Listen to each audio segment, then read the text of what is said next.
Humans மாதிரி செல்ஃபிஷான நன்றி கெட்ட பீப்புள் யாருமே இல்லை அப்படின்றது வந்து இப்போ ரீசெண்டாக நடக்கிறதெல்லாம் பார்க்குறப்போ தெரிய வருது.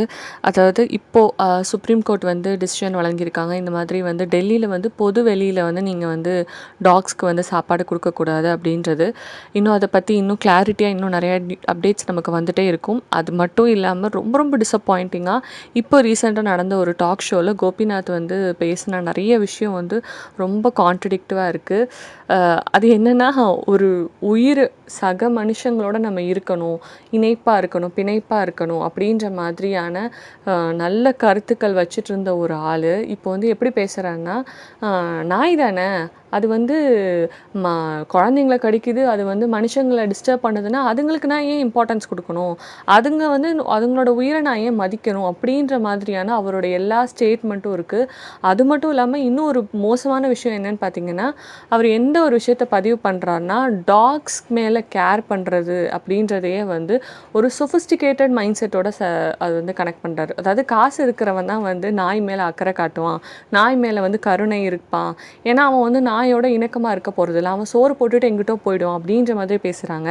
அப்போது இந்த தோட்டத்தில் இல்லை வந்து நம்ம வந்து ஒவ்வொரு இடத்துல வந்து நாட்டு நாய் வந்து நம்ம கூட வளர்த்து நமக்கு ப்ரொடெக்ஷனுக்காக வச்சுருந்து அதுங்களுக்கு சோறு போட்டு அப்படியே ஒரு மனுஷங்களாக நம்ம வந்து நாயோட வந்து இணக்கமாக ஒரு தமிழராக நம்ம வாழ்ந்த அந்த வாழ்க்கை எல்லாமே வந்து உங்களுக்கு வந்து இப்போ வந்து வெஸ்டர்ன் ஐடியாவாக மாறிடுச்சு. அதை வந்து எப்படி நீங்கள் மாற்றுறீங்க, உங்கள் மீடியாக்காரங்க எந்த பெனிஃபிட்டில் எந்த மோட்டிவில் இதை பண்ணுறீங்கன்னு தெரியலை.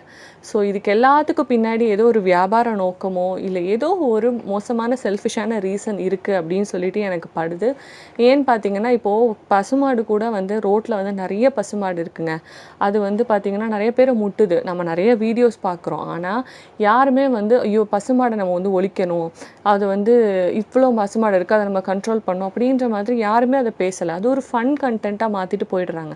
ஆனால் டாக்ஸுன்னு வரும்போது மட்டும் அதுக்கு வேக்சின் போட, அதுவும் வேக்சின்ஸ் வந்து இப்போல்லாம் வந்து நார்மலி நம்ம வந்து மற்ற விஷயங்களை கம்பேர் பண்ணும்போது வேக்சின்ஸ் டாக்ஸ்க்கானது ஈஸியாக அஃபோர்டபுளாகவே கொடுக்கலாம்.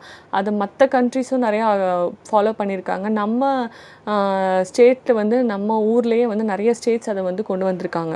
ஸோ அப்படி இருக்கிறப்போ தமிழ்நாட்டில் இல்லை இந்தியாவிலே நிறைய பகுதிகளில் ஏன் இதை இவ்வளோ பெருசாக்குறீங்க, ஏன் இந்த டாக்ஸ் மேலே உங்களுக்கு இவ்வளோ பெரிய வன்முறை, அது உங்களுக்கு என்ன செஞ்சிச்சு, உங்களுக்கு அந்த டாக்ஸ் மேலே உங்களுக்கு அதனால் என்ன ப்ராஃபிட் வரப்போகுது அப்படின்றத தயவு செஞ்சு எங்களுக்கு சொல்லுங்கள். அதே மாதிரி மக்கள் இதில் இன்ஃப்ளூயன்ஸ் ஆகாதீங்க. இதுக்கு பின்னாடி ஏதோ ஒரு பொருளாதார இல்லை வந்து ஒரு பொலிட்டிக்கல் ஏதோ ஒரு காரணம் இருக்குது அப்படின்றத நீங்கள் புரிஞ்சுக்கோங்க.